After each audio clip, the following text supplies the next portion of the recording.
Na manhã desse sábado, aqui para o Jornal da Manhã, vamos conversar nesse momento ao vivo, aqui em uma videoconferência, com o senador da República, o senador Marcos Pontes, ou mais conhecido como o astronauta Marcos Pontes, que gentilmente nos atende nesta manhã de sábado. Senador, primeiramente, seja muito bem-vindo. O senhor fala aqui ao vivo para todo o sul do Paraná e Planalto Norte Catarinense. É uma satisfação em tê-lo por aqui, para a gente falar um pouquinho sobre esses bastidores do Senado e tudo aquilo que acontece a nível de Congresso Nacional. Bom dia, senador. Bom dia, Tiago. Bom dia a todos que nos acompanham aí nesse sábado de manhã. Olha, é um prazer muito grande falar com vocês. Estou com saudade, inclusive, desse lugar aí. Senador, primeiro assunto, claro que não pode ser diferente, né? O que está em pauta no momento. Teremos agora, no início já dos trabalhos do ano letivo, a votação para a escolha do próximo presidente do Senado, que estará, né, à frente desse próximo biênio, 2025 e 2026. E representando, né, boa parte aí da direita, o senhor colocou o seu nome à disposição para a disputa do Senado. Primeira questão, antes de entrar ali sobre, né, essas discussões ali dentro do próprio partido, né, com o ex-presidente Jair Bolsonaro, mas gostaria de saber, senhor, por que colocasse o seu nome para presidir o Senado nesse próximo biênio? Olha, é bom lembrar que nós temos uma semana para uma decisão muito importante, né, que vai mudar ou não, ou ficar igual como está agora os destinos do Brasil. Então, isso é importante para mudança, é a primeira palavra importante aí. Você vê, eu tive 11 milhões de votos, né, em São Paulo em 2022. Eu fui o senador, o parlamentar mais votado no Brasil, um dos maiores votações da história para parlamentar. E aí a gente vai na Paulista, fala com o pessoal ali, eles falam com a gente. E eu sou um cara do interior, lá de Bauru, né? Meu pai falava assim para mim: você pensa, fala e faz tudo na mesma direção. Você não pode desviar isso, que senão a vida para de funcionar direito. É o que eu faço, eu penso de uma forma muito simples. E você vê, nós defendemos aquilo que a direita defende, eu nunca mudei nada e vou continuar a fazer isso o tempo todo. Nós somos contra a droga, contra aborto, contra esses jogos malucos de internet que acabam com a vida de tanta gente, a favor da democracia absoluta, verdadeira, a favor da liberdade, liberdade de expressão, opinião. As pessoas não podem ter medo de se expressar, né? A favor de manifestações pacíficas, a favor de ter uma imprensa livre. É importante isso para o Brasil, é muito importante. A favor de uma anistia também, outra pauta que precisa ser colocada, a gente precisa analisar a anistia do 8 de janeiro, a favor de impeachment, não deter impeachment, a favor de colocar esses impeachments para funcionar, porque a gente não pode ficar com aquele negócio todo engavetado ali e parado, entendeu? E isso é um desrespeito com essa última aí, com mais de 150 deputados assinando, mais de 1,5 milhão de pessoas apoiando. Então, no mínimo que você pode fazer e precisa fazer é colocar isso para apreciação do plenário, e o plenário é soberano. Então, por causa de tudo isso, o que acontece? Eu fiquei esperando aparecer um candidato de direita. Nós tínhamos o Davi Alcolumbre, né, que a gente sabe que ele não é a favor por exemplo, desses processos de abrir um processo de impeachment, nada disso. E eu lá observando, cadê um candidato de direita aí para nada, nada, nada. Chegou final de outubro, quase novembro, não apareceu ninguém, conversei com vários, ninguém quis. Eu falei, bom, então eu vou me apresentar. Aí apresentei a candidatura por causa disso, na defesa disso que eu tenho feito o tempo todo e vou continuar fazendo. E aí, logo depois, né, nós tivemos também, agora nós temos dois da direita, e não é divisão da direita, isso é importante, nós temos eu e o Girão defendendo a direita e estamos trabalhando juntos, é uma estratégia trabalhando juntos, ou seja, a gente vai para a eleição, o número de votos que ele fizer, o número de votos que eu fizer, tem alguns senadores vão votar nele, alguns outros vão votar em mim, a gente vai somar isso aí, quem tiver mais votos, se a gente conseguir levar para um segundo turno, né, eu espero que isso aconteça, aí quem tiver mais votos segue então como candidato e o outro apoia.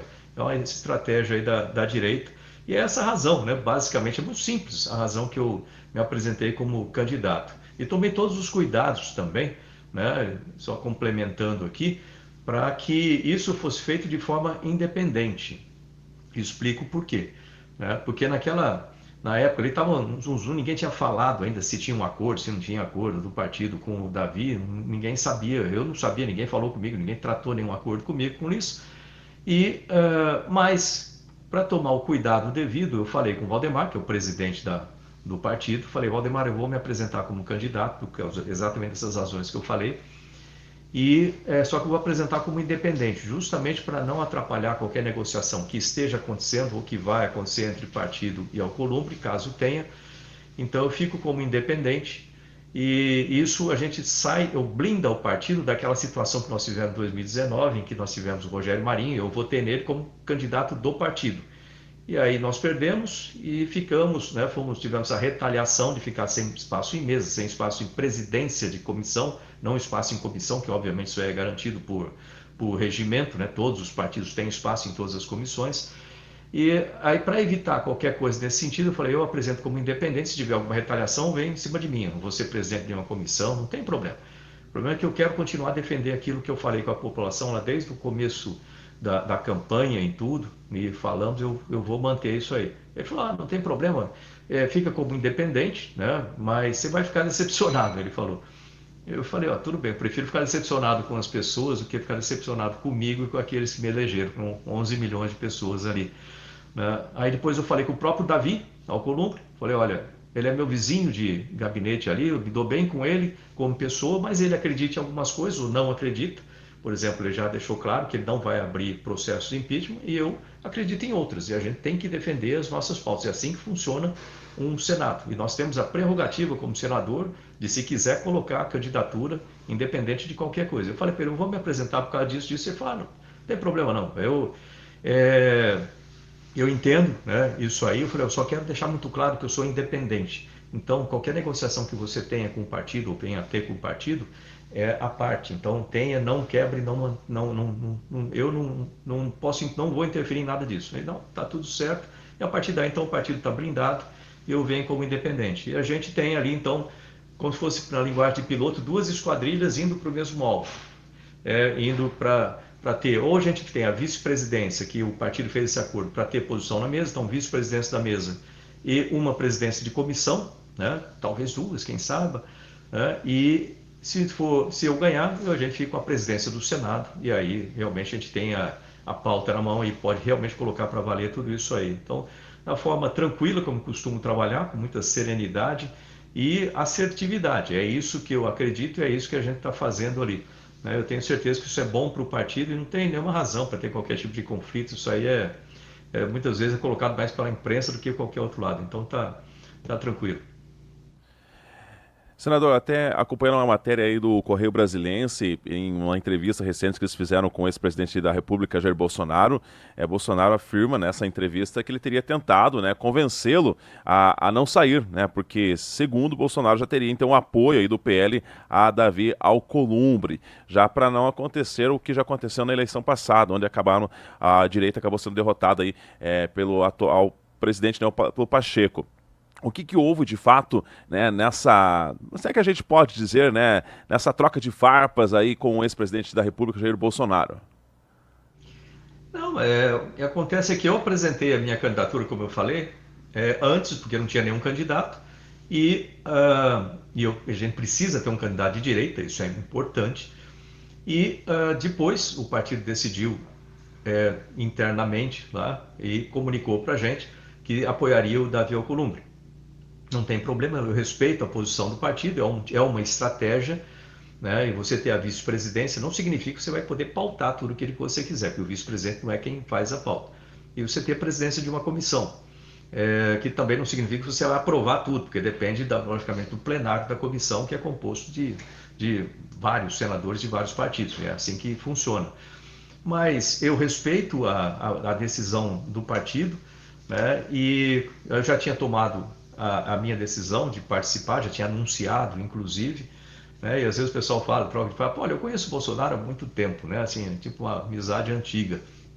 E amigo não concorda com tudo, faz parte, né? Nem eu posso concordar com ele em tudo, nem ele concordar com... Porque se o amigo concordar com tudo, não é amiga, puxa saco só. Então tem que ter essas conversas, essas discordâncias de vez em quando, mas o importante é que todos nós trabalhamos na mesma direção. Né? O que a gente quer é defender os objetivos da direita. Né? Se o Davi ganhar, não tem problema. Eu vou continuar, obviamente, trabalhando junto com o partido e lá para fazer funcionar essa estratégia o melhor possível, né? Tem que convencê-lo, por exemplo, convencer de abrir, de colocar em votação o processo de impeachment. Não sei como a gente vai fazer isso, a gente tentou fazer isso com o Pacheco também, né? Mas a gente viu da outra vez, ele falou que não iria abrir de jeito nenhum e agora aparentemente também não, a gente vai ter que achar uma maneira de convencer. E vou tentar fazer o possível para a estratégia funcionar. Se eu ganhar, bom, aí a gente tem certeza que essas coisas vão funcionar, porque aí eu vou estar comandando, vamos dizer assim, a esquadrilha ali, né, ou comandando o esquadrão na linguagem de piloto de caça, e a gente vai fazer funcionar esse negócio, porque o Brasil precisa dessa ação do Senado. A gente não pode ficar parado lá esperando o que vai acontecer por alguém, ou vendo, vamos dizer assim, essa distorção entre os poderes. Isso não pode acontecer. A gente tem os poderes, tem que trabalhar cada um dentro do seu quadrado, fazer a sua parte, não interferir no outro, porque senão isso é muito ruim para a democracia como um todo do país. Então isso aí a gente tem que colocar no lugar. Senador, para que a gente possa entender um pouco como é que funciona o processo de votação, quantos votos, né, para conseguir ter ali, então, ser eleito como presidente, e aí mais, esse voto aí, ele é aberto ou é um voto secreto? A votação vai acontecer às 10 horas da manhã, no sábado que vem, né, no dia 1º. Ela vai ser no plenário, essa votação é com voto fechado, né, o voto secreto. E para que um candidato seja eleito no primeiro turno, vamos chamar assim, é previsto 2 turnos, mas se for eleito no primeiro turno precisa de 41 votos. Né? São 81 senadores, a maioria absoluta, né? 41 votos. Se nenhum candidato obtiver 41 votos, vai para um segundo turno entre os 2 candidatos que obtiveram a maior quantidade de votos. E aí, nesse caso, se a gente levar para o segundo turno, somando os votos ali, eu, do Girão e dos outros candidatos que porventura apareçam, a gente gostaria de ter vários candidatos, porque é importante ter essa... Ninguém é unânime, né? Existem pessoas, senadores ali, que não querem votar no Alcolumbre, querem ter outras oportunidades, outras alternativas. Eu sou uma delas, o Girão é outra, acho que a Soraya é outra, espero que tenha outros candidatos também. Então, somando esses candidatos, se a gente fizer de forma que o Davi não tenha os 41 votos, a gente vai para um segundo turno com o candidato, no caso, entre eu e o Girão ali, que a combinação é da direita ali entre nós. Quem tiver maior quantidade de votos vai ali para o segundo turno e a gente vai apoiar, né, para que isso aconteça e que a gente possa ter a presidência. Às vezes pode até falar assim, isso é improvável porque o Davi já fez acordo desde o PT até o PL, né? Então ele tem responsabilidades e compromissos com todos os partidos, mas já fez o acordo com todo mundo.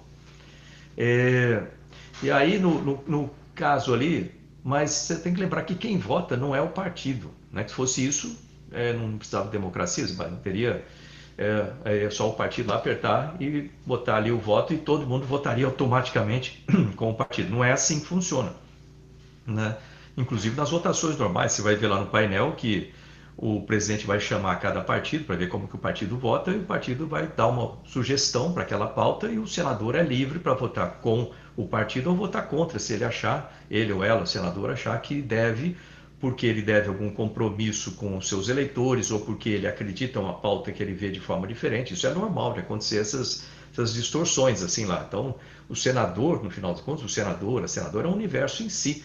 E nós tivemos, o ano passado, por volta daquele pedido de impeachment, logo depois, né, que quando entrou esse pedido grande, nós tivemos ali uma enquete, vamos chamar assim, na internet, onde 36 senadores colocaram ali a favor do prosseguimento desse pedido. E são senadores que também se alinham, né, pelo menos isso no discurso, né, se alinham com tudo isso que eu falei aqui, que a gente defende ali contra aborto, contra drogas, essas coisas todas. Então, de repente, no meio da votação, o senador cai em si, na consciência ali, e fala assim, não, eu vou votar com esse candidato aqui, que ele está indo exatamente na proa que eu quero. Eu não vou votar com outro, que eu não quero ficar estagnado, não quero esperar aí para ficar mais 2 anos como estava antes, eu quero votar para mudança. E depende do senador ali na hora, da emoção, do raciocínio do senador na hora, e depende também dos eleitores, né? Lembrando que tem eleição em 2026, os eleitores falarem com os seus senadores e falar assim, olha, eu votei em você e eu quero que você vote, você é meu representante aí, e eu quero que você vote, por exemplo, no Marcos Pontes, né? Porque ele representa aquilo que a gente quer. Ou não, quero que você vote no Girão. né? Ótimo. Não, eu quero que você vote no Davi Alcolumbre, porque eu acredito nele, eu acho que vai ser um ótimo presidente, vai colocar tudo isso para funcionar no Senado. Fala lá para o seu senador votar. O importante é que tenha essa democracia e o eleitor possa expressar a sua opinião com o senador. Lógico, com todo respeito, né, para cada um, mas fazer isso aí dessa forma. Isso pode ajudar e muito esse processo, né, a funcionar e que a gente tenha mais chance também. E qual a importância, senador, de ser o presidente da mesa, de estar à presidência do Senado nesse próximo biênio? A gente viu, você mesmo citou agora como exemplo, teve ali uma grande comoção entre os meses de setembro, salvo engano, né, para que colocassem em votação, né, o impeachment do ministro do Supremo Tribunal Federal, o senhor Alexandre de Moraes. E não foi para frente, enfim, Pacheco sentou em cima, literalmente não foi nada para frente. Não fica uma decisão um pouco que monocrática, ou seja, boa parte dos senadores, né, gostariam que sim, que fizesse uma votação ali para ver o que seria a decisão mais cabível entre todos, mas com essa questão do presidente ali, ele decide o que põe na mesa, o que não põe, ou enfim, qual que é a importância de ser um presidente do Senado? Desse ponto de vista operacional ali dentro, lógico que tem outras funções também, a função administrativa e tudo. Na verdade, ele é como fosse o administrador ali do Senado, é responsável pela administração. Tem a diretora-geral do Senado, que é a Ilana lá, que faz, vamos dizer assim, a parte, como se fosse a secretária executiva do Senado, ele fosse o ministro, vamos colocar assim que é mais fácil de entender. Mas, além dessa parte administrativa, tem essa parte operacional, presidir as sessões e decidir a pauta. Então, a decisão de pauta é basicamente monocrática. Quem decide a pauta é o presidente do Senado, que é o presidente do Congresso também. Lembrar isso aí, o presidente do Senado é o presidente do Congresso, é o chefe do Poder Legislativo. E isso, sendo bem sincero, eu não concordo com isso, para falar a verdade. Por quê? Você vê, nós temos mais de 20 pedidos de impeachment, mas não é só isso, tem muitas pautas que são importantes para os senadores, que representam uma parcela significativa da população dos seus estados, né? Cada senador que está ali, e tem pautas que são importantes para o senador X, para o senador Y, e que de repente nunca vão a plenário, nunca são pautadas, e aquilo vai ficando para trás, né? E mesmo aquelas que são colocadas no colégio de líderes, né, que deveria ter mais voz ativa, né, mas acaba não tendo, porque ali são sugestões que a gente coloca para o presidente do Senado e aqui ele, né, aliás, eu ia falar ele ou ela, mas nunca teve uma presidente para o Senado mulher, né, é outra coisa interessante pesquisar, e desde 1979 só teve 5 mulheres que participaram de mesa, né, o que eu acho errado também. Mas o que acontece lá? O colégio de líderes faz a sugestão de algumas pautas e, lógico que isso já retira um tanto, dependendo da comunicação do líder com os senadores que participam daquele bloco, né, ou daquele partido, vai ter ali, já começa a perder. O senador acaba não colocando o seu projeto, não é colocado para o líder. O líder não, no colégio, coloca aquilo, mas o presidente do Senado pode aprovar ou não, né? Na verdade, ele escolhe o que vai ser colocado, então depende do que ele quer ou ela quer ali. E aí fica ruim, eu acho, porque a gente deveria ter mais participação dos senadores nessa decisão de pauta. Porque no final das contas é isso que eu quero dizer, tem que ter mais participação dos senadores. Se eu for presidente do Senado, o colégio de líderes vai ter muito mais força para pautar, né, os pontos importantes, porque não é o que eu gosto, é o que a maioria quer, é o cenário, é um plenário ali. Né? Então, se tiver, por exemplo, uma das minhas propostas, se tiver mais de 27 senadores que aprovam ou que apoiam uma certa matéria, quando ela chega no plenário, ela tem que ter prioridade. Por que isso é importante? Por que eu coloquei esse número de 27? Porque esse é o número necessário para você colocar um projeto de emenda constitucional, que geralmente traz coisas importantes para o Brasil. Você não vai mexer na Constituição para uma coisa banal. Então você tem que ter coisas mais importantes. Portanto, ela tem que ter prioridade para apreciação do plenário. O plenário é soberano. Você tem que colocar para votar aquilo ali, o plenário vai decidir se aquilo vai para frente, se não vai, é votado em 2 turnos, assim ou mais. Então, isso aí é feito quando tem mais de 27, coloca como prioridade. Tem que dar aos senadores mais direito, mais compartilhar com os senadores o poder de pautar ali dentro. Eu acho importante isso aí. Tem alguns senadores nunca conseguem colocar nenhum projeto para frente. Eu, por exemplo, eu coloquei 300 projetos de lei, 300 propostas legislativas nesses 2 anos, consegui aprovar 90 delas, se for ver um número considerável, consegui aprovar 90 nas comissões, algumas delas foram para o plenário, foram aprovadas, já foram para a sanção, Mas o fato é que a maior parte dos senadores não tem essa possibilidade. Então é importante você realmente trazer isso aí, né, para ter mais, os senadores terem mais capacidade de decisão a respeito da pauta. Pois é, senador, nesse, praticamente ali, você conseguiu um terço, mais ou menos, das suas propostas, dos seus projetos, a avançar aí para as comissões, aí para plenário, né, a ser a votação de fato. Nesse momento, o que é mais fácil? Conseguir colocar aí um projeto para que vá para comissões e que vá a plenário ser votado, ou pegar um foguete e ir para o espaço, que acaba sendo mais fácil nessa hora? Olha, o foguete é ainda mais difícil, viu? São muito poucos. Se você for pensar, agora que ter o quê? 7 bilhões de pessoas no planeta, né? Talvez que nasceram e morreram anteriormente mais uns 3 bilhões. Então, 10 bilhões de pessoas nesse universo, nós tivemos menos de 600 que conseguiram estudar, ter as competências necessárias, passar por tudo. Não é fácil, é uma dificuldade gigantesca você chegar lá e conseguir chegar ao espaço. Então, menos de 600. Então, e que fala português só tem um no planeta, né? Eu. E que eu fui o primeiro e continuo sendo o único, por enquanto, do hemisfério sul do planeta como astronauta profissional, por incrível que pareça, né? Mas isso aí, agora, ali dentro, você quer ver uma pauta que é super importante, que a gente precisa colocar, é a anistia. A anistia está parada lá na Câmara, né? Ela está fizeram uma comissão especial para a anistia e ela precisa, quando chegar no Senado, a gente precisa acelerar isso aí. Se você tivesse, ou tivesse, não sei, né, se tiver um parente que esteja preso aí, injustamente preso, por exemplo, né, é um sufoco você não poder ter esse negócio correndo, fazendo funcionar. Né? Outra coisa importante que a gente não tem visto acontecer lá são os requerimentos de informação. Para quem não conhece, o que é esse requerimento de informação? É assim, eu posso chamar, por exemplo, eu sou de uma comissão X, né? Eu posso chamar ou convocar, né? Geralmente a gente convida, né? Um ministro, né? A gente convocou, chamou vários deles ali, né? Isso aí a gente coloca esse requerimento na comissão, o presidente pauta, o presidente da comissão, depois é votado no plenário da comissão e é aprovado então aquele convite para o ministro ir lá. A gente conseguiu fazer vários desses daí, o ministro vai lá, fala, mas ele ou ela vai trazer uma informação que você pergunta ali que pode ser distorcida, pode não ser completamente correta, muitas vezes tal. Agora, quando você manda um requerimento de informação, esse requerimento de informação passa pela mesa do Senado para ser assinado pelo presidente para ir para o ministro lá, o ministro tem alguns dias para responder aquele requerimento de informação com precisão. Se tiver errado aquela resposta, se tiver uma coisa mentirosa ali dentro, ou não responder no prazo, isso é improbidade administrativa. Eu sei disso que eu era ministro e eu recebia muitos deles, eu tinha pessoas ali preparadas para receber, analisar, perguntar, eu analisava aquilo, era um trabalho, toda semana tinha isso. Atualmente não vai, eu já mandei vários requerimentos de informação, não passa da mesa, não chega, não vai para os ministros. E isso também é uma coisa importante para a gente ter. Né? Só um exemplo mais interno, assim, mas é importante que a gente tenha isso.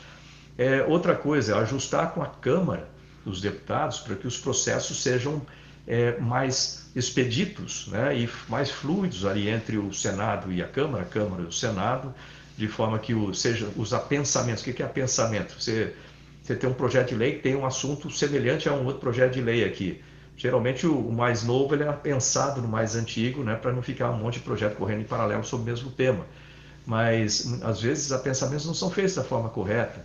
Sabe? Então tem muita coisa que a gente precisa ajustar ali entre a Câmara também para funcionar de forma harmônica e no final dos contos defender o legislativo, né, para que não tenha abusos de ser um deputado indiciado, por exemplo, porque ele está cumprindo sua função de parlamentar, ou um senador fica ali, né, completamente fora de capacidade por causa de questões jurídicas. A gente tem que ter, o parlamentar e tem a prerrogativa de falar, de apresentar a sua opinião, está na Constituição, ele não pode ser punido, vamos dizer assim, por quaisquer, né, vou ressaltar isso, por quaisquer informações, por quaisquer falas do parlamentar ali. Então, isso é bom que seja respeitado. E a gente precisa ter o Congresso unido, o Congresso forte. O Congresso é ali onde a gente faz as leis, ali é onde se faz a legislação do país, o que é muito importante. Nenhum outro poder tem essa prerrogativa de fazer legislação. A gente tem que fiscalizar o executivo, né, os gastos do executivo, e tem que fiscalizar, porque é o nosso dinheiro que está indo lá, o nosso dinheiro público que está lá. A gente tem que fiscalizar o judiciário, está previsto na Constituição, embora tenha uma falha aí que o STF julga senadores que julgam o STF, então isso aí tem até uma proposta do Lazier Martins, de uma PEC para quebrar o foro privilegiado, justamente para evitar essa distorção. Mas olha, o fato é que tem muita coisa para ser feita. Estou falando tudo isso aí porque eu me candidatei não foi à toa, não. E eu gosto de ação, eu não gosto de ficar, vamos dizer, só falando as coisas. Por isso que eu me candidatei. Eu torço para dar tudo certo aí nesses próximos 2 anos. Se o Davi ganhar, o que eu posso fazer é torcer e fazer a minha parte ali como senador de oposição, senador de direita, e fazer a minha parte. O pessoal não espere que eu vou ficar gritando que nem doido lá, porque isso não é o meu feitio, eu trabalho de outra forma, eu trabalho fazendo, né, as coisas realmente, eu falei da quantidade de projetos de lei e tudo mais, mas eu vou estar lá trabalhando em conjunto com o partido para as coisas funcionarem no sentido dessas pautas que a gente defende e outras, né? Se eu ganhar, aí eu tenho a caneta na mão para poder realmente fazer funcionar isso. Então, não tem, a minha candidatura não prejudica o partido, muito pelo contrário, não divide a direita, muito pelo contrário, a gente está muito unido ali com o Girão e com a direita para fazer funcionar isso aí. Nós temos sim vários senadores que não querem votar no Davi Alcolumbre, é normal, ninguém é unanimidade, né? Então nós estamos ali para isso, e quem sabe aqueles outros que na hora ali bota a mão na consciência e fala assim, pô, eu quero fazer mudar isso aqui, a gente possa ter esses votos. De qualquer forma, tendo 50 votos ou tendo 2 votos, o fato é que eu estou cumprindo aquilo que eu falei que eu faria ali. E isso é a parte mais importante. A gente tem que saber que o nosso representante está lá fazendo aquilo que a gente colocou ele para fazer. É para isso que eu estou fazendo, participando dessa candidatura.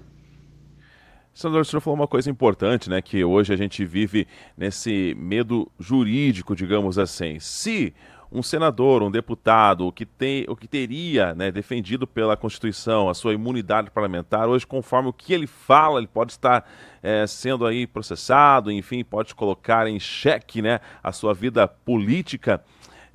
E por outro lado, a gente vê que, infelizmente, hoje no Brasil, todas as decisões, pelo menos para quem está fora, você consegue ver dessa maneira, que parece que quem comanda o Brasil nos três poderes é o judiciário, né, que acaba extrapolando muitas vezes, principalmente o legislativo, mas também o executivo, e as decisões finais estão lá sob o judiciário.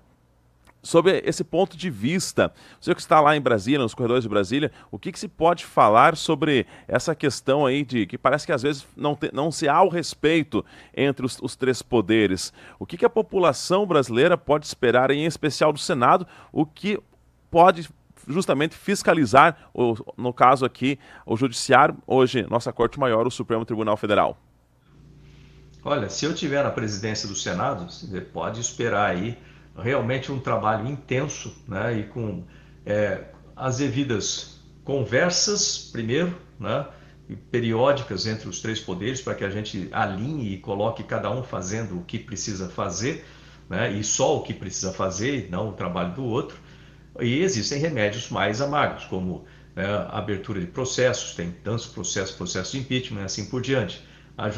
Esse ajuste, né, do trabalho também, tanto do executivo quanto do judiciário, com as propostas de emenda constitucional para corrigir algumas distorções, como eu falei, essa de um julga o outro, que não é obviamente coerente. Então essa proposta do Lazier é uma proposta muito interessante para isso, e outras propostas que nós temos, né, ali já paradas no Senado, esperando, né, segmento, que podem ajudar a resolver esses problemas. Mas o fato é que o Senado não pode ficar parado esperando que algo divino aconteça e as coisas vão mudar sem o nosso trabalho. Então, é importante essa mudança, é importante que as coisas funcionem, né?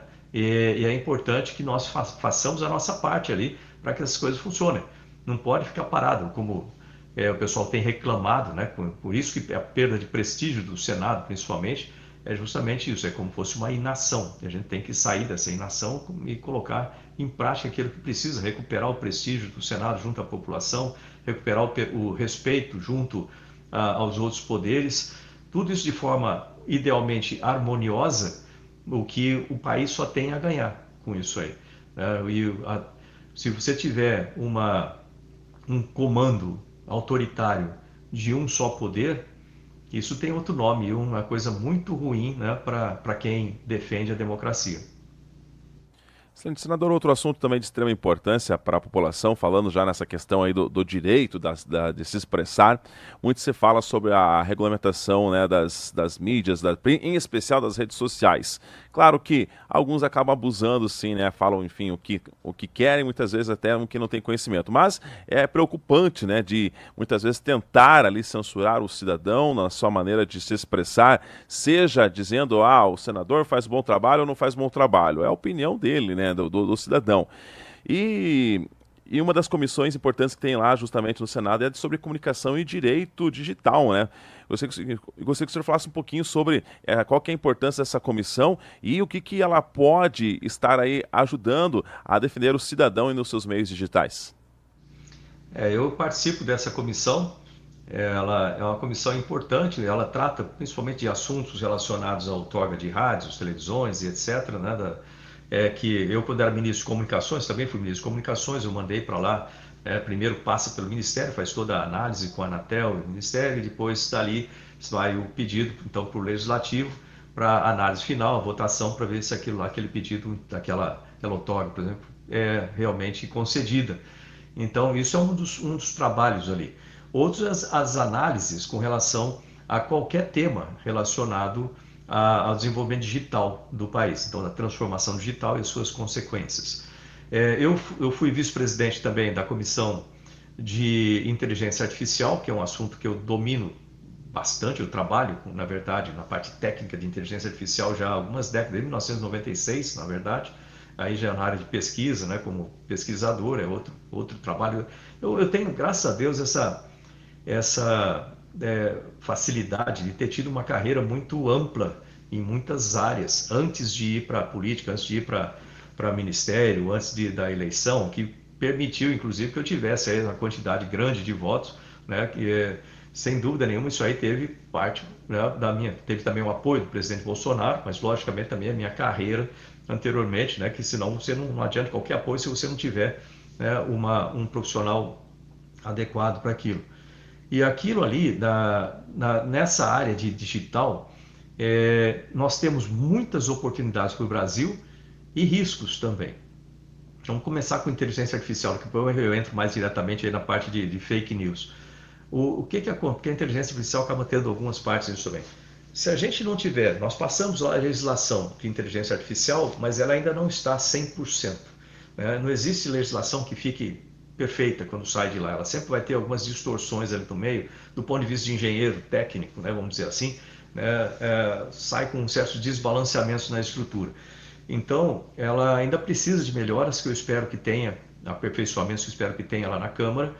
E por quê? A gente tem que ter uma legislação que seja, ao mesmo tempo, simples e que não coíba o desenvolvimento dessa tecnologia no Brasil e o uso da tecnologia, porque senão a gente restringe a nossa economia, produção de empregos aqui, porque a empresa, e principalmente para empresa pequena, porque empresa grande, multinacional, Google, etc., eles têm no Brasil, tem em todos os lugares. Se eles não puderem trabalhar no Brasil com alguma coisa, eles trabalham fora, não tem problema. Quem perde é só o Brasil, que perde empregos lá.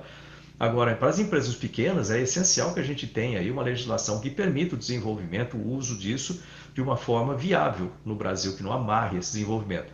E, ao mesmo tempo, proteger o cidadão das possibilidades ruins de qualquer tecnologia grande, né, ou poderosa, tem essa possibilidade de ter uma parte mais prejudicial também. Então, isso aí entra uma série de possibilidades, né, ruins, como a parte de discriminação, ética. E aí entra também a questão de fake news. Você pode fazer deepfakes, por exemplo, com inteligência artificial, que podem simular voz, simular imagem, pessoa falando o que ela não falou e assim por diante, que é muito ruim. Mas eu vejo isso que nem um revólver, sabe? Uma arma, sei lá qualquer. Quem mata a pessoa não é o revólver. Se você deixar o revólver em cima de uma mesa ali, né, principalmente descarregado, tiver em cima da mesa, ele vai ficar parado lá por eternidade e não vai matar ninguém. Precisa de uma pessoa ir lá, pegar, carregar e apontar e atirar em alguém. Precisa do efeito humano dentro disso. É igual na inteligência artificial e é igual na fake news, ou nesse controle, entre aspas, eu falo assim, controle, porque controlar internet não é uma boa ideia, de jeito nenhum. Por quê? Quem vai controlar? O ponto o nevrálgico disso é quem controla. Quem é o dono da verdade? O que é a verdade? O que é ignorância? Né? Porque uma pessoa pode achar uma coisa, é a opinião dela. E aquilo, você sabe, quantas vezes eu ouço o pessoal chegar assim e falar, pô, a Terra é plana. Fala, pô, lógico que não, pô, né? Que coisa, né, absurda assim de pensar. Mas tem gente que acredita nisso aí, é ignorância só, entendeu? Significa que isso aí é um fake news? Bom, é errado, né? Mas não prejudica ninguém, vamos chamar assim. Então, entra nessa parte de prejudica ou não prejudica, e quantas pessoas prejudica ou não prejudica aquela informação errada que está ali. Quando chega nesse momento de prejudica ou não prejudica, tem que lembrar que nós temos já no Código Penal, tem o Código Civil da Internet, uma série de já leis existentes. Outro cuidado tem que ter com a inteligência artificial, para a gente ficar querendo colocar tudo quanto é tipo de lei lá dentro, que existem as leis específicas, porque você já tem ali no Código Penal, por exemplo, se você agride uma pessoa na rua, lembrar que a internet, a única coisa que ela faz é facilitar a comunicação e deixar a comunicação mais extensa, né, e intensa. Mas a comunicação entre pessoas existe desde o começo da humanidade. Então, uma pessoa pode agredir a outra fisicamente ou pode agredir verbalmente sem precisar de internet. A pessoa vai lá na rua, grita com a outra. Não. O que essa pessoa que foi agredida vai fazer? Bom, vai entrar num processo judicial e vai processar a outra pessoa ali por, sei lá, calúnia, difamação, agressão de algum tipo, qualquer coisa, né? Existe o Código Penal já para isso aí. Então, a pessoa agredida, vamos dizer, na internet, eu fui agredido, a pessoa falou uma bobagem ali, aquela coloque isso aí na justiça, né? O que a gente tem que ter uma justiça mais ágil e capaz de tratar de muitos casos. Mas o fato é que existe essa possibilidade já. Agora, o que você não pode é tolher a liberdade de expressão e de opinião das pessoas. Aí é o perigo que a gente tem, porque isso é a tendência de ditadura. Nas ditaduras, o que acontece principalmente? Olha, se você é da imprensa, você só pode falar bem de mim, você não pode falar mal. Se você falar mal, você está agora, isso aí é um crime, você fala mal de mim. Isso não pode, a imprensa, qualquer pessoa, se você não gosta de mim por meu trabalho, né, você pode falar, olha, o seu trabalho está ruim por causa disso, é a sua opinião. Ou se você não gosta de mim, porque você acha que eu tinha que ser, sei lá, loiro, ele fala, pô, eu não gosto de você porque você é loiro, é a sua opinião, não tem problema nenhum. Se você me agredir, eu te processo. Agora, eu não posso te proibir de falar. Mesmo porque quem vai decidir o que é verdade e o que não é verdade? Se a gente tivesse um grupo de inteligências artificiais aí, que são completamente independentes e treinadas de forma que sejam independentes, não tenham qualquer tendência, isso é um risco dos bancos de dados também, que elas não tenham parcialidade, você coloca esse grupo para votar, esse grupo de inteligências artificiais, fala, pô, fake news, não, sim, não, então não é por causa disso aqui. É máquina que está decidindo, ela não tem emoção, ela não tem nenhum tipo de bias, né? Nenhum tipo de tendência. Agora, ser humano tem tendência, ser humano tem bias, ele gosta ou ele não gosta, ele tem uma ideologia, tem outra, então ser humano não pode decidir isso aí. Então é um risco enorme querer fazer controle de informação dentro da internet de uma forma controlada, vamos dizer assim, por pessoas ou instituições. Então isso é uma coisa que não dá para ser feito, né? Existem leis para isso.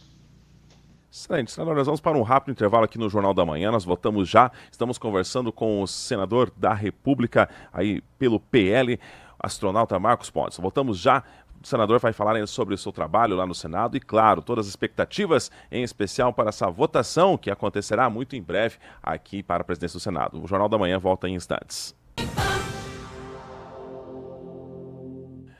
De volta com o Jornal da Manhã, edição deste sábado, uma edição especial. Hoje estamos conversando aqui ao vivo com o senador da República, ele que foi um dos mais bem votados na última eleição, né? Lembrando que o Senado temos aí um mandato de 8 anos, né? E não 4, como é, por exemplo, na Câmara dos Deputados Federais e nos demais cargos.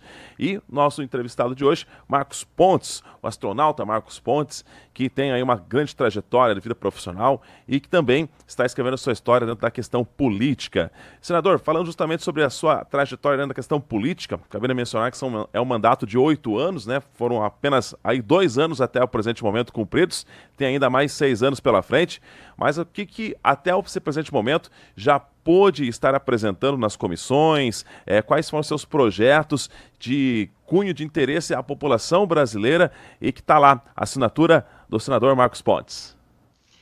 Isso é uma ótima pergunta, porque às vezes o pessoal não acompanha, né? E acha assim, pô, os senadores estão fazendo o quê? Lá, assim, no tipo, né? Então, foram mais de 300 propostas legislativas que nós colocamos. Eu tenho um time muito bom e tem que lembrar do seguinte, né? Eu era ministro, tanto ministro de Ciência, Tecnologia e Inovações, quanto ministro de Comunicações. Portanto, já havia várias pautas que estavam represadas, que eu notava o problema, né, do ponto de vista executivo, e eu falei, olha, quando eu chegar ali no legislativo, então ali eu vou colocar para funcionar isso aí. Então, por isso que é um número muito grande. Então, vamos dizer assim, a metodologia, a estratégia minha ali foi apresentar todas as pautas logo no início e depois ir aprovando. Eu já aprovei mais de 90, né, projetos de lei dentro das comissões. E isso, vão desde as mais simples até outras mais completas ou mais complexas, né? Mas como é que vai? Deixa eu dar alguns exemplos aqui para você de algumas áreas, que eu trabalho com muitas áreas, mas eu tenho, obviamente, o meu leque aqui, é aquele leque em que, se você observar todos os países envolvidos, o que eles têm em comum? Não é língua, não é local geográfico, não é religião, nada disso. O que eles têm em comum foi investimento adequado e estruturado em educação focada, ciência, né, ou pesquisa, tecnologia, inovações e ambiente de negócios, né? Melhorar para as empresas, que é a empresa que produz emprego, é a empresa que faz com que as coisas cresçam, que a economia cresça. Então, aí tem todo um assunto para se tratar aí na parte tributária, mas é a empresa, tem que ajudar as nossas empresas a irem para frente no Brasil, desde do negócio ali, do comérciozinho na rua principal da cidade, até empresas gigantescas que começam como startup, chegam uma empresa gigantesca. A gente tem que ajudar o setor privado a ter sucesso no Brasil. As empresas têm que ter lucro, empresas com lucro, ela produz mais, produzindo mais, ela vende mais, paga mais imposto por causa dessas vendas, mas não porque o preço do imposto é alto, é porque vende mais, o imposto tem que ser baixo, né, para conseguir arrecadar mais. Produz mais empregos, as pessoas com mais emprego, elas gastam mais no comércio, movimenta a economia como um todo, tem qualidade de vida melhor, ou seja, precisa e muito disso aí.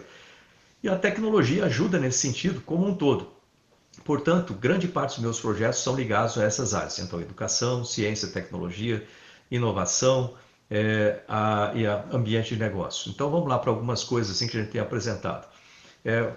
Uma delas, eu estou lembrando aí da região também, quando a gente fala de Paraná, Santa Catarina, de vez em quando a gente vê desastres naturais.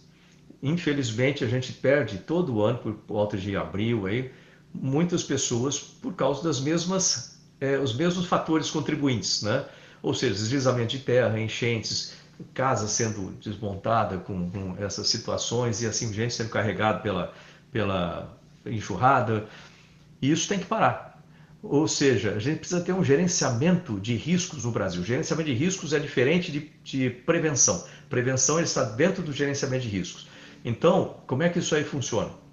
Eu apresentei o projeto de lei, esse eu lembro de cabeça o número, porque não dá para lembrar o número de todo, mas é o 5002, né, de 2023. Você vê, antes de acontecerem todas essas coisas que nós tivemos aí em 2024, eu já estava apresentando esse projeto de lei feito a várias mãos com o CEMADEM, que é o Centro de Monitoramento e Alerta de Desastres Naturais, que é um órgão do Ministério de Ciência e Tecnologia, e junto com a Defesa Civil, nós preparamos, eu trabalhei 30 anos com prevenção e investigação de acidentes, ou seja, um assunto que eu conheço muito bem. Então, é um projeto de lei para que o Brasil tenha gerenciamento de riscos para desastres naturais. Isso envolve planos de prevenção, planos de preparação, plano de resposta, plano de recuperação, e a prevenção está no meio, né, dessa parte, é um desses planos.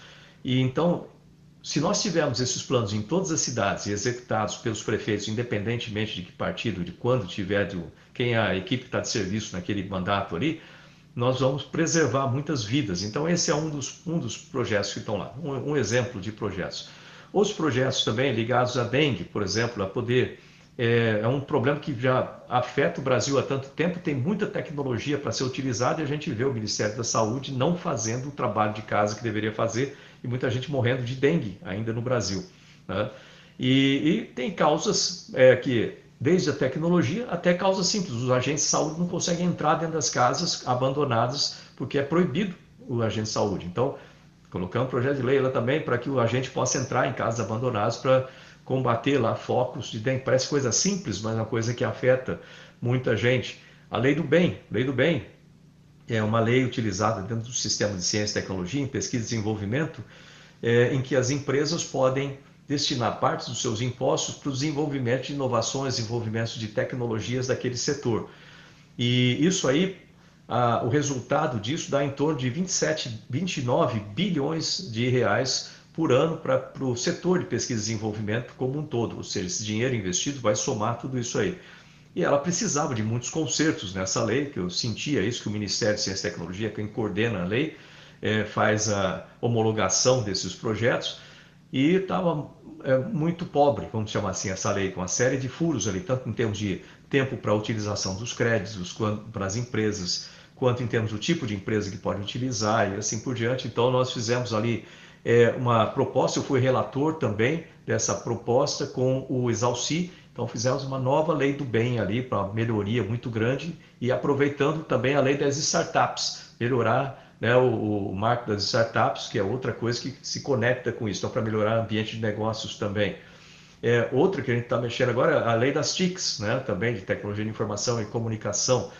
Outra que eu aprovei também e já foi sancionada, a Lei Geral do Espaço, né, que regula todo o setor espacial no Brasil e finalmente coloca a parte militar, a parte civil, a parte privada. Isso aí dá mais segurança jurídica para o Brasil como um todo, né, no setor espacial. E agora a gente vai crescer.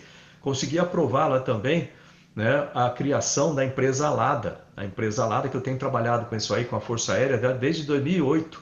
Né, agora, como senador, eu consegui aprovar esse negócio, né, e fui lá para defender, e isso é importante, não é mais cabide de emprego. O pessoal fala, pô, mas uma empresa, eu sou contra empresa estatal produzindo só cabide de emprego e sendo prejuízo para a gente que paga imposto. Não, essa empresa é uma empresa, ela é uma empresa independente, que ela vai conseguir prover mais de 3 bilhões de dólares por ano para o programa espacial, vendendo, né, voos lá a partir de Alcântara, né, voos de foguete para satélites e assim por diante.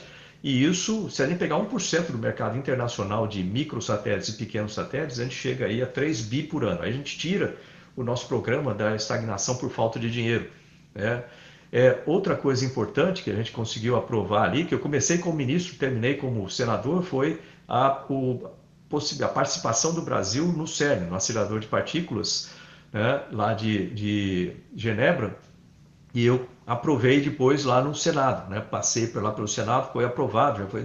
Isso aí significa pesquisa para o Brasil, local são os pesquisadores, trabalho, geração de empregos com tecnologias, por exemplo, tecnologia de supercondutores, né? Que o Brasil vai poder fazer e trazer essa tecnologia de lá e desenvolver aqui no Brasil com o nosso nióbio. Né? Outra coisa importante, que a gente já tem a tecnologia boa de nióbio, mas precisa usar isso aí para supercondutores, que vai desenvolver uma série de outras coisas, superbaterias, elementos para eólica e assim por diante.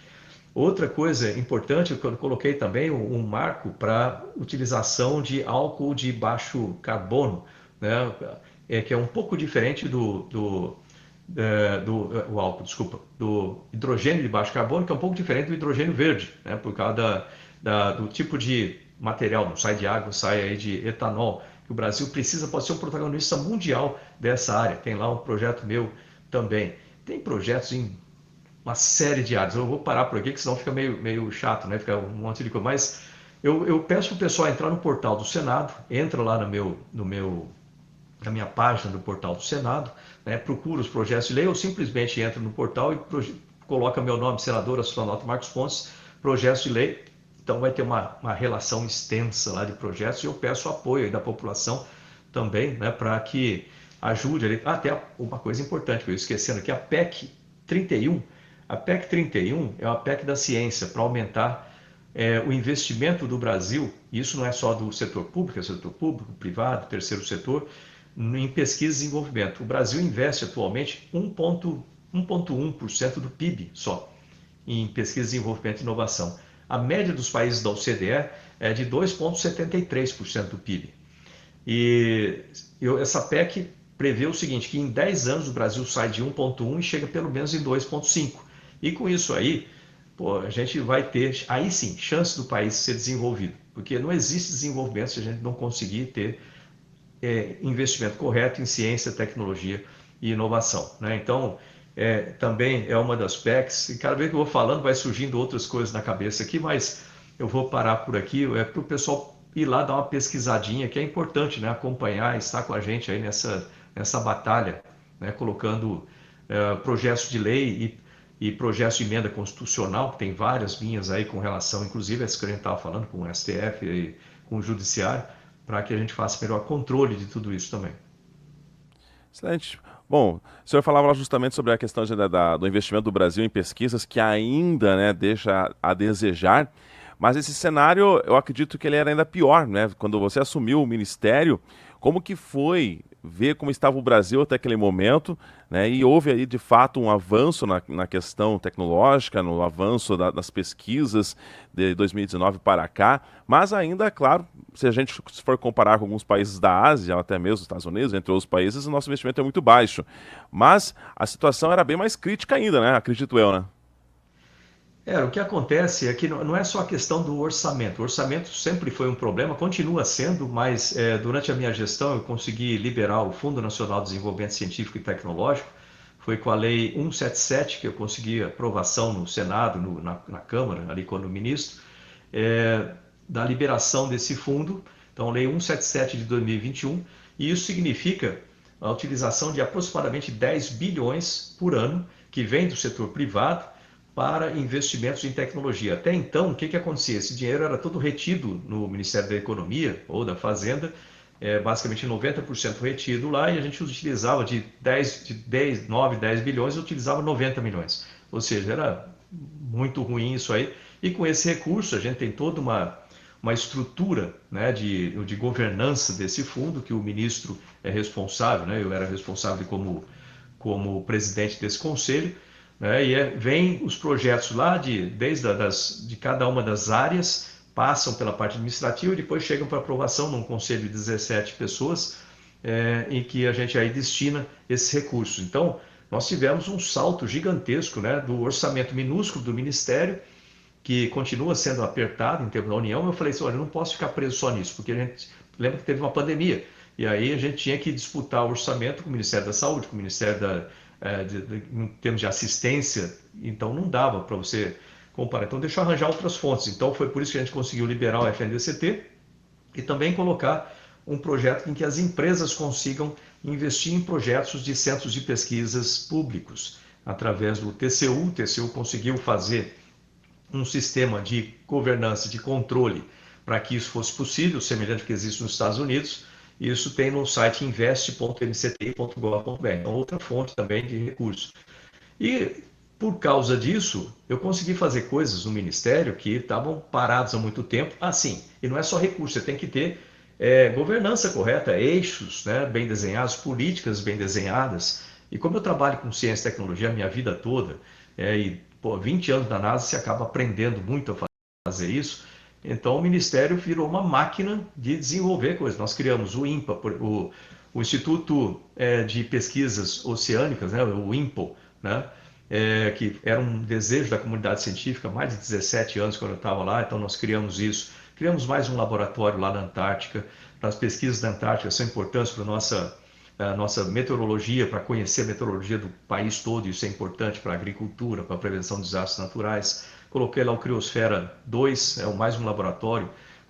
Mudamos todo o equipamento, melhoramos o equipamento do comandante Ferraz. Colocamos ali toda a parte de comunicação, aí já como ministro de comunicações, para comandante Ferraz também.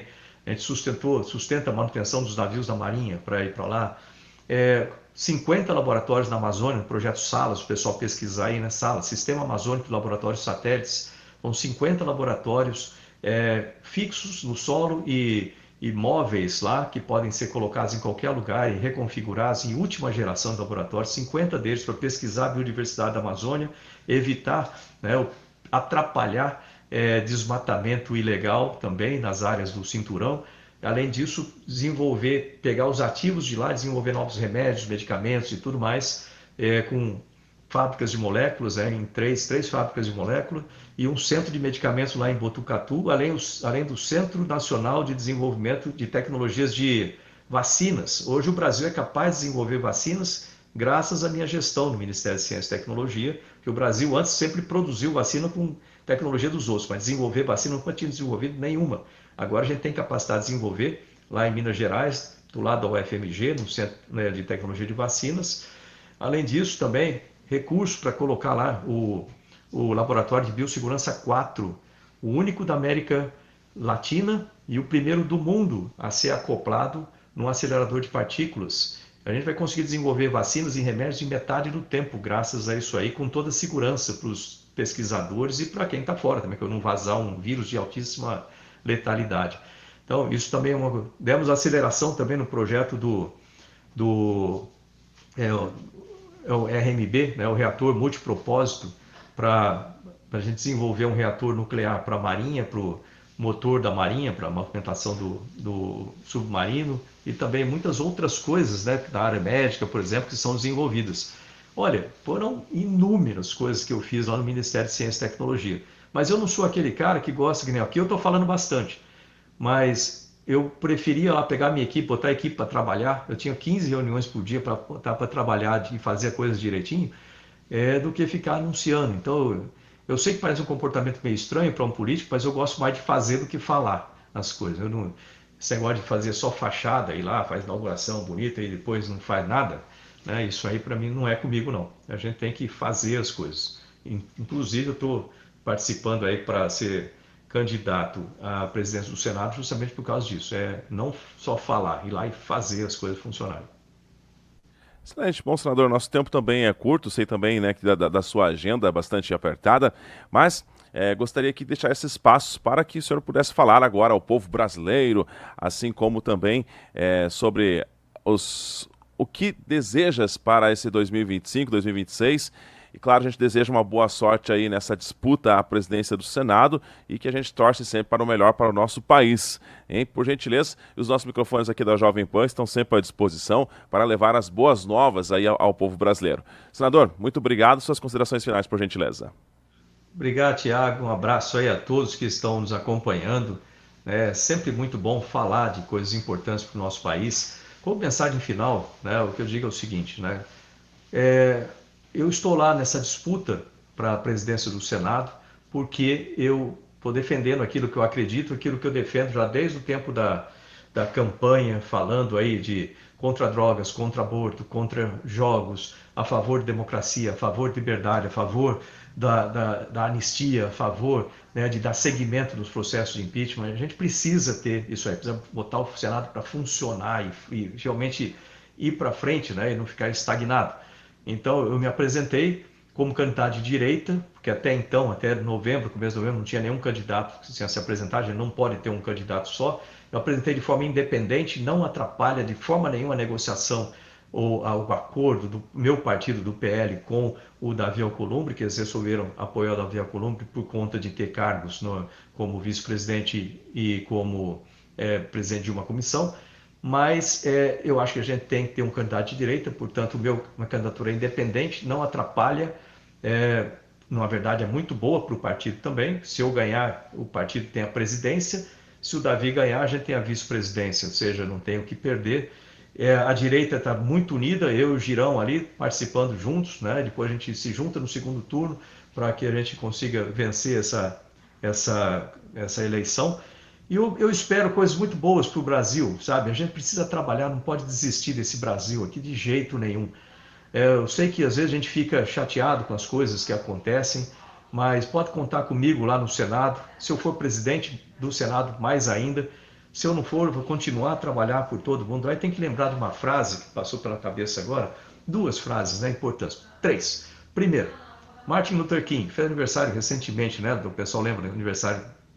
Ele faleceu lá, foi assassinado nos Estados Unidos, mas ele falava assim: o que me preocupa não é o grito dos maus, o que me preocupa é o silêncio dos bons. Então, se você quer que eu tenha a presidência do Senado, fale com seus senadores lá, que é importante, né, para a direita que isso aconteça. Outra frase importante que me motiva bastante é do Gandhi, né? Que seja a mudança que você quer ver no mundo. Não adianta ficar só criticando, apontando, precisa fazer a sua parte. Então eu estou fazendo a minha, né? Me candidatando, é um trabalho danado. Isso aí, por mim, seria muito mais fácil eu disputar algum cargo interno ali, né? Mas não, eu estou aqui disputando isso para poder colocar essas pautas em dia. Então seja a mudança que você quer ver. E outra frase do Gandhi, que para mim é muito importante nesse momento do Brasil, que é algo, eu não vou saber falar inteirinha, mas é algo mais ou menos assim. Quando eu me desespero, eu lembro que ao longo de toda a história, o caminho da verdade e do respeito sempre prevaleceram. Existiram tiranos e assassinos, e durante algum tempo eles parecem invencíveis, mas no final eles sempre caem. Lembre disso, sempre.